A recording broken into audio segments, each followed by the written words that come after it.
आणि आता बातम्या पाहूयात आषाढी वारी संदर्भातल्या यात्रेनिमित्त पंढरपूरच्या चंद्रभागेच्या तीरावर सुरक्षा यंत्रणा आता वाढवण्यात आलेली आहे। पाण्याची पातळी वाढल्याने एनडीआरएफचे पथक नदी परिसरामध्ये 24 तास तैनात असणार आहे। भाविकांच्या सुरक्षेसाठी जिल्हा आपत्ती व्यवस्थापन विभागाने 11 बोटी 180 जवान तैनात केले। मागील 2 दिवसात जवानांनी 11 भाविकांचे प्राण वाचवले।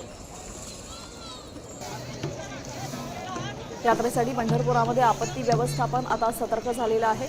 जवळपास 180 सैनिक तिकडे तैनात करण्यात आलेले आहेत। आषाढी यात्रेसाठी आपण पाहतोय चंद्रभागेचे तरी 11 बोट आणि 180 जवानांना तिथे तैनात करण्यात आले आहेत। गेल्या 2 दिवसांमध्ये 11 भाविकांचे प्राण या पथकाने वाचवलेले आहेत।